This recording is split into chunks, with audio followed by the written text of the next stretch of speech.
Hello guys, my name is Ankit. In today's session, we will discuss about trigonometric ratios, which is belongs to a chapter called trigonometry. So, what is trigonometry, and what this trigonometric ratios actually represent? As a name suggests, trigono means triangle, which is a figure consists of three angles as well as three sides, and this metry means the measurement of that particular triangle. So, if I sum up the definition of trigonometry, we will get the measurement of triangles, right? And we can also say this is a branch of mathematics, deals with measurement of angles, sides, and problem allied with the angles. And what is trigonometric ratios? Trigonometric ratios is nothing but basically represent an angle whose value we have to find out. Now, how many types of trigonometric ratios are there in trigonometry? There is 6 type of trigonometric ratio. Here these are. The first one is sine. We can also say in short sine.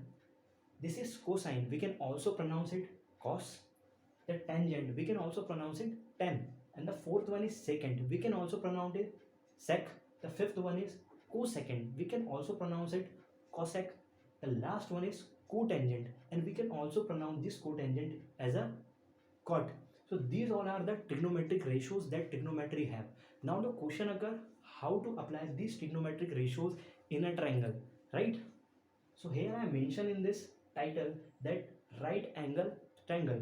So basically right angle triangle, this is very important point because trigonometry is applied only on right angle triangle. It is not applied on isosceles triangle as well as equilateral triangle. So here this diagram shows the right angle triangle where this angle is 90 degree and this side is hypotenuse, and this side is longest side of this whole figure, and the side which is in front of hypotenuse is what we call perpendicular, and the remaining side is base, which we also call adjacent side, right? Adjacent side to the angle that you are taking. Suppose we have taken angle A, right?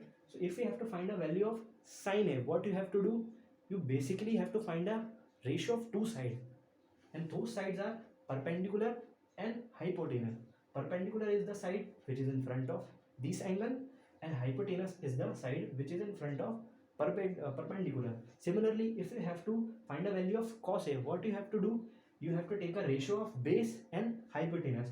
Base is the adjacent side from this angle, and hypotenuse is this side, right? If you also have to find a value of tan A, then what you have to do, similarly find perpendicular upon base, find the ratio between actually perpendicular and base.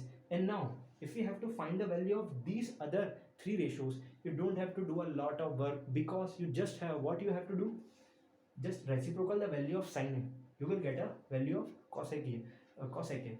As you can see here, hypotenuse is in denominator, here hypotenuse is in numerator, here perpendicular is in numerator, here perpendicular is in denominator. So basically you just have to reciprocal the value of sine A, you will get value of cosec A. Similarly, if you find a value of sec A, what you have to do, you just have to reciprocal the value cos A, which is base upon hypotenuse. So similarly you will get the value of sec A, which is hypotenuse upon base, means this side and this side. And lastly, if you have to find the value of cot A, what you have to do, just reciprocal the value of tan A, you will get the value of cot A. So these all are the trigonometric ratios that we had learned. Now we will figure out how to remember these all trigonometric ratios in single shot. Like, to pronounce with me, Pandit Badrinath Prasad, Har Har Bhole, where Pandit P denotes Pandit, Badrinath denotes B, Prasad denotes B, Har Har denotes H and H, and Bhole denotes B. So we can say P B P H H B, where P upon H is sin theta, B upon H is cos theta, P upon B is tan theta. Similarly, if you reciprocal this, H upon P is what? Cosec theta. If you reciprocal sin theta, you will get cosec theta. Similarly, if you reciprocal cos theta, you will get sec theta. So what is the value of sec theta? H upon B, as we earlier discussed. And now if you have to find the value of cot theta, what you have to do, you just have to reciprocal the value of tan theta, which is B upon P. So these 6 are trigonometric ratios that we had learned in trigonometry. Thank you.